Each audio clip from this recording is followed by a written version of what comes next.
24 گھنٹے کے اوقات میں ایک نماز نہ چھوڑو، نماز نہ چھوڑو۔ پھر اب لڑکے لڑکیاں اکٹھے پڑھتے ہو، اپنی نظر میں حیا کا سرما لگا کے رکھو۔ نظر کا حیا بہت بڑا زیور ہے، اور نظر کی آوارگی بہت بڑی آوارگی ہے۔ دلوں کو تباہ کرنے کے لیے اس سے زیادہ خوفناک کوئی چیز نہیں ہے، اور دل کو روشن کرنے کے لیے اس پردے کو جھکانے سے زیادہ کوئی چیز نہیں ہے۔ جس کی نظر نیچے ہوتی ہے پوری دنیا کے شیطان مل کر اسے گمراہ نہیں کر سکتے۔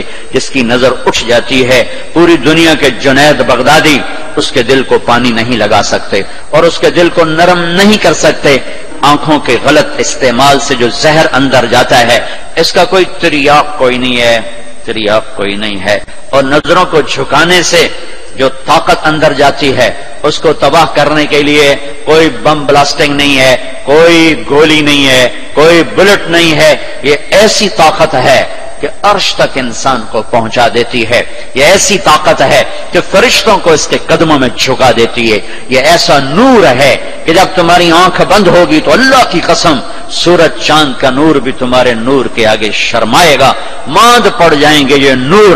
اگر تمہیں اللہ نے آنکھوں کا نور دے دیا، اگر تمہیں آنکھوں کا حیا دے دیا، دنیا کے سارے ابلیس تمہیں گمراہ نہیں کر سکتا۔ عمیر بن حبیب روم کی قید میں آئے تو رومن 10 آدمی تھے، 9 قتل کر دیے۔ یہ بڑے خوبصورت تھے، لمبے چوڑے تھے، تو اس کو ایک رومی سردار نے اپنا غلام بنا لیا۔ پھر اس نے کہا کہ اگر تو عیسائی ہو جائے تو میں اپنی بیٹی بھی دیتا ہوں، اپنی ریاست بھی دیتا ہوں۔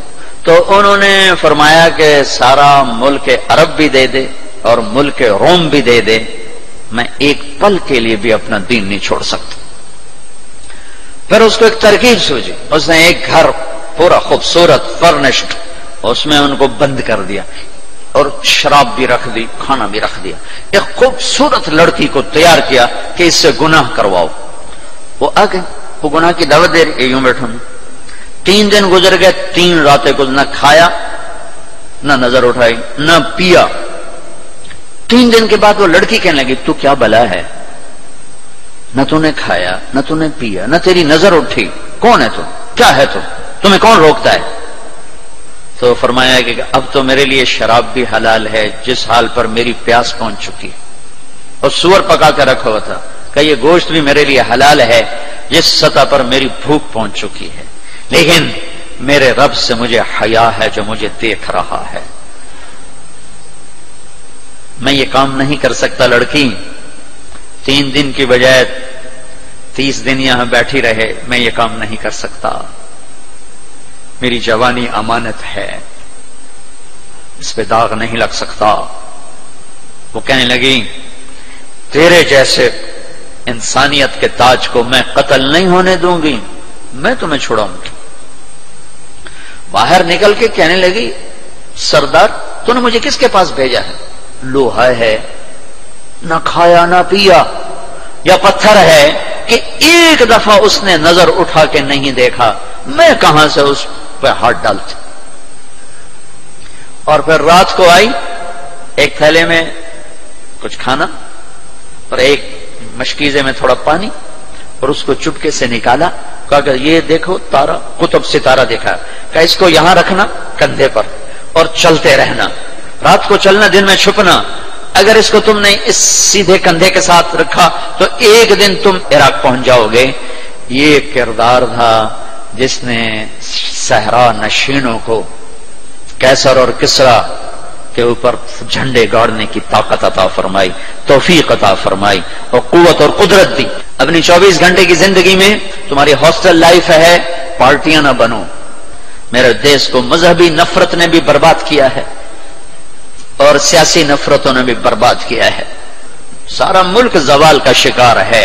میں سیاستدانوں کا صرف گلہ نہیں کرتا ہوں، میرا تو ریڈی پہ سیب بیچنے والا بھی بددیانت ہے، خائن ہے، تو میں سیاستدانوں کا گلہ کیا کروں، میں افسران کا، بیوروکریسی کا رونا کیا روں، ہمارا تو چپڑاسی بھی بددیانت ہے۔ اللہ اس کے رسول کی غلامی کو ڈھونڈو ڈھونڈو، مذہبی نفرتوں کا شکار مت ہو۔ ہماری نسلوں میں بڑے دکھ سے یہ باتیں کہہ رہا ہوں کہ جیسی نفرت میں نے پاکستان میں دیکھی ہے مذہب کی، پوری دنیا میں کہیں نہیں دیکھی۔ مذہب کا اختلاف کب نہیں تھا؟ میرے نبی کی موجودگی میں صحابہ میں اختلاف تھا، نبی کی موجودگی میں اختلاف تھا، اختلاف ختم ہی نہیں ہو سکتا. محبت کرنا سیکھو، محبت کرنا سیکھو، محبت کرنا سیکھو. تم اپنے نبی کی سیرت اٹھا کے دیکھو، منافقوں کو گلے لگایا. عبداللہ بن ابی مرنے کے قریب ہوا. عبداللہ بن ابی غلیظ ترین انسان اور جہنم کے سب سے نیچے. ابو جہل اوپر ہے، عبداللہ بن ابی نیچے ہے. ابو جہل اوپر ہے، عبداللہ بن ابی اس سے نیچے ہے، لیکن اس نے اسلام کا لبادہ اوڑھا. میرے نبی کیا عام آدمی، میرے نبی کو تو سارے منافقوں کا پتا تھا کہ کون کون ہے، باقی صحابہ کو نہیں پتا تھا کہ کون ہے، لیکن عبداللہ بن ابی کے بارے میں سب کو پتا تھا یہ منافق ہے. اس کے بیٹے آ گئے، وہ صحابی تھے، کہ یا رسول اللہ میرا باپ مر رہا ہے، آپ جنازہ پڑھائیں گے؟ کہاں پڑھاؤں گا. تو اس کے کفن کے لیے آپ اپنا کرتا دے دیں گے؟ کہاں. آپ نے اپنا کرتا اتار کے دے دیا. آپ کہتے ہیں میں منافق کے لیے کیوں کروں، کرتا دے دیا. وہ مر گیا تو اس کے جنازے پہ کھڑے ہو گئے. حضرت عمر سامنے آ کے کھڑے ہو گئے، یا رسول اللہ یہ کون ہے پتا ہے؟ کہاں پتا ہے. کہا تو اس کا آپ جنازہ کیوں پڑھا رہے ہیں؟ کہا میرے اللہ نے مجھے ابھی تک روکا نہیں، یوں کہا ہے پڑھ یا نہ پڑھ میں معاف نہیں کروں گا. میں پڑھتا ہوں شاید اللہ معاف کرتا.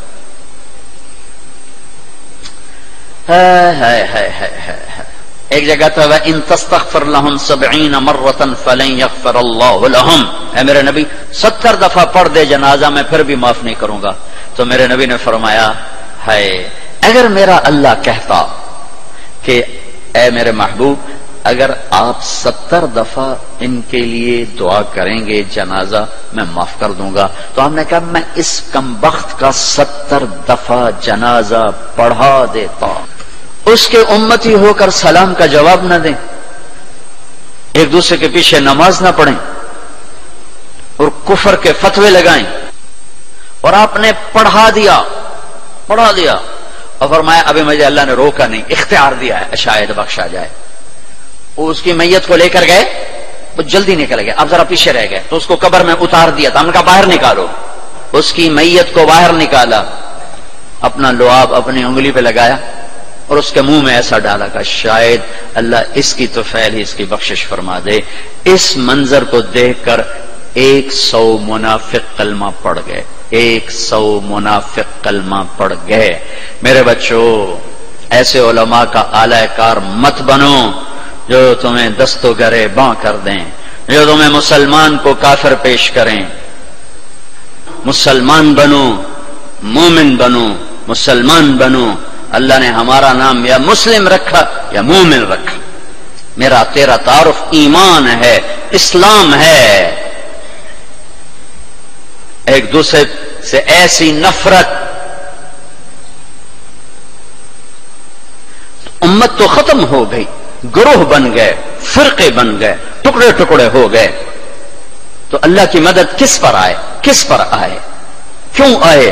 ادھر مذہب کے نام پہ نفرت اور ادھر تہذیب کے نام پہ ننگا پن اور ناچ آوارگی. کدھر اللہ کی مدد آئے؟ مسلمان بن کے رہو اپنے حوصلوں میں. تمہارے ان بچوں میں کوئی آپس میں لڑا ہوا ہو ابھی اٹھ کے گلے لگنا، کہ میرے نبی کا فرمان ہے 2 مسلمان لڑ پڑیں کہ 3 دن تک صلح نہ کریں تو میری طرف سے یہودی مریں عیسائی مریں، مجھے ان کی کوئی ضرورت نہیں ہے. اور ہر پیر اور جمعرات کو اللہ کی بارگاہ میں اعمال پیش کیے جاتے ہیں. اعمال پیش کیے جاتے ہیں.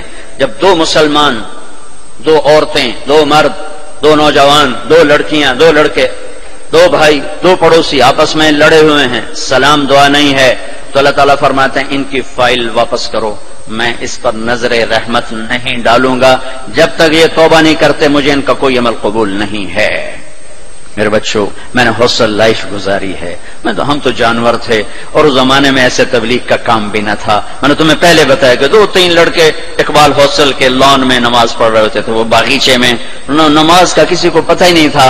اب تو ماشاءاللہ بہت بہار ہے. لیکن ایک بات یہ تھی کہ مذہب کا بھی پتہ کوئی نہیں جانتا تھا فرقہ کیا ہوتا ہے، اور یہ وہ فرقہ ہے، یہ وہ فرقہ ہے. سب مسلمان بن کے رہتے تھے، ہوتے غافل تھے، پتہ کچھ نہیں تھا.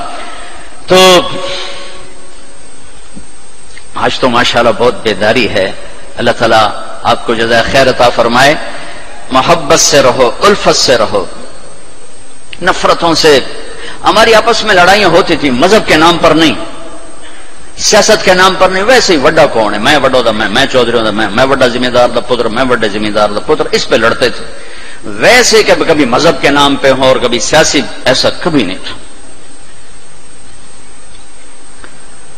ہمارے ایک وارڈن آئے، طالب صاحب رحمت اللہ علیہ، بڑے نیک استاد تھے لیکن تھے بڑے سخت.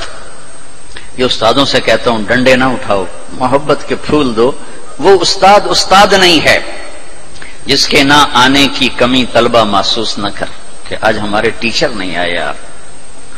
اور جب ٹیچر نہ آئے کہ شکر ہے کوئی نہیں ہے، جان چھٹی. اب جان چھٹی.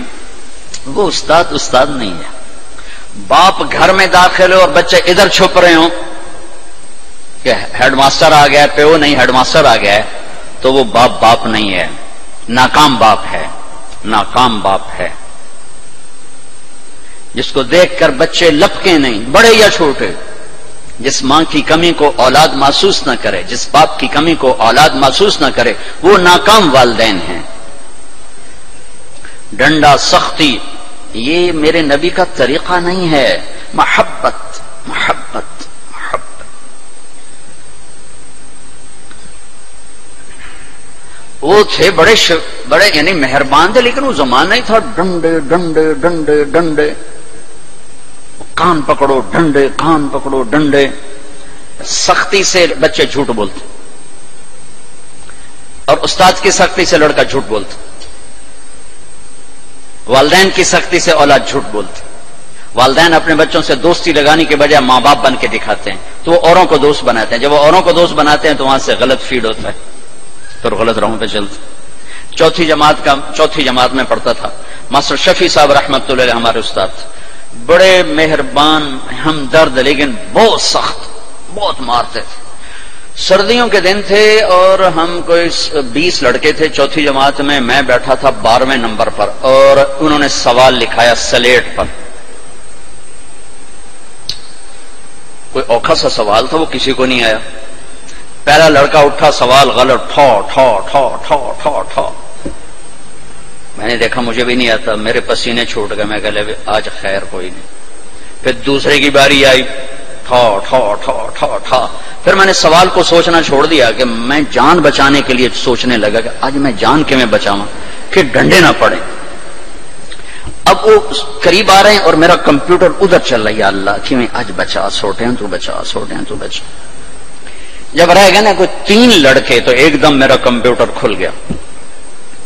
ہماری تہذیب ثقافت گاؤں کی یہ تھی کہ ہمارے ٹیچروں کو والد صاحب گندم بھیجتے، چاول بھیجتے، گھی بھیجتے، مکھن بھیجتے. موسم کے پھل، آم ہے، کنو ہے، مالٹا ہے، امرود ہے، میٹھا تھا، لیمو تھا، بہت کچھ. بڑا باغ کا بڑا شوق تھا. اور مرچیں، نمک، ہر چیز جاتی تھی. اور کوئی یہ رشوت نہیں ہوتی تھی. یہ وہ ہمارے والدین سعادت سمجھتے تھے کہ بھئی ہم اپنے بچوں کے استادوں کی خدمت کریں، سعادت سمجھتے تھے. اب میں سوچ میں پڑا بھائی اب میں کیا کروں. تو کوئی موسم کا پھل سامنے کوئی نہیں، کنک بھی کوئی نہیں، چاول بھی کوئی نہیں. ہوں میں کی کرا؟ تو مجھے یاد آیا کہ مرچیں ہیں. میں اٹھا، جب 3 رہ گئے، چوتھا میں، تو میں اٹھا. میں کہا استاد جی ابا جی آندے پین کل مرچاں تواڈے گھر اپڑ جاساں. انہوں نے کہا ٹھیک ہے میرا پتر، ٹھیک ہے، تو بہ جا، تو بہ جا. میں ڈنڈوں سے بچ گیا. یہ جھوٹ مجھے کس نے بلوایا؟ میرے استاد نے بلوایا. بچہ تو ایک یہ پھول ہوتا ہے، اس کو یوں تھپڑ مارو تو یہ مسئلہ جائے گا. اور کسی بھی عمر میں سختی سے نفع نہیں ہوتی. ہر عمر میں محبت ہی ایک ایسا اصول ہے جس سے آپ دلوں کو خرید سکتے. 24 گھنٹے کے اوقات میں ایک نماز نہ چھوڑو، نماز نہ چھوڑو. پھر آپ لڑکے لڑکیاں اکٹھے پڑھتے ہو، اپنی نظر میں حیا کا سرما لگا کے رکھو. نظر کا حیا بہت بڑا زیور ہے اور نظر کی آوارگی بہت بڑی آوارگی ہے. دلوں کو تباہ کرنے کے لیے اس سے زیادہ خوفناک کوئی چیز نہیں ہے، اور دل کو روشن کرنے کے لیے اس پردے کو جھکانے سے زیادہ کوئی چیز نہیں ہے۔ جس کی نظر نیچے ہوتی ہے پوری دنیا کے شیطان مل کر اسے گمراہ نہیں کر سکتے، جس کی نظر اٹھ جاتی ہے پوری دنیا کے جنید بغدادی اس کے دل کو پانی نہیں لگا سکتے اور اس کے دل کو نرم نہیں کر سکتے۔ آنکھوں کے غلط استعمال سے جو زہر اندر جاتا ہے اس کا کوئی تریاق کوئی نہیں ہے، تریاق کوئی نہیں ہے، اور نظروں کو جھکانے سے جو طاقت اندر جاتی ہے اس کو تباہ کرنے کے لیے کوئی بم بلاسٹنگ نہیں ہے، کوئی گولی نہیں ہے، کوئی بلٹ نہیں ہے، یہ ایسی طاقت ہے کہ عرش تک انسان کو پہنچا دیتی ہے، یہ ایسی طاقت ہے کہ فرشتوں کو اس کے قدموں میں جھکا دیتی ہے، یہ ایسا نور ہے کہ جب تمہاری آنکھ بند ہوگی تو اللہ کی قسم سورج چاند کا نور بھی تمہارے نور کے آگے شرمائے گا، ماند پڑ جائیں گے یہ نور۔ اگر تمہیں اللہ نے آنکھوں کا نور دے دیا، اگر تمہیں آنکھوں کا حیا دے دیا، دنیا کے سارے ابلیس تمہیں گمراہ نہیں کر سکتا۔ عمیر بن حبیب روم کی قید میں آئے تو رومن 10 آدمی تھے، 9 قتل کر دیے، یہ بڑے خوبصورت تھے، لمبے چوڑے تھے، تو اس کو ایک رومی سردار نے اپنا غلام بنا لیا۔ پھر اس نے کہا کہ اگر تو عیسائی ہو جائے تو میں اپنی بیٹی بھی دیتا ہوں، اپنی ریاست بھی دیتا ہوں۔ تو انہوں نے فرمایا کہ سارا ملک عرب بھی دے دے اور ملک روم بھی دے دے، میں ایک پل کے لیے بھی اپنا دین نہیں چھوڑ سکتا۔ پھر اس کو ایک ترکیب سوچی، اس نے ایک گھر پورا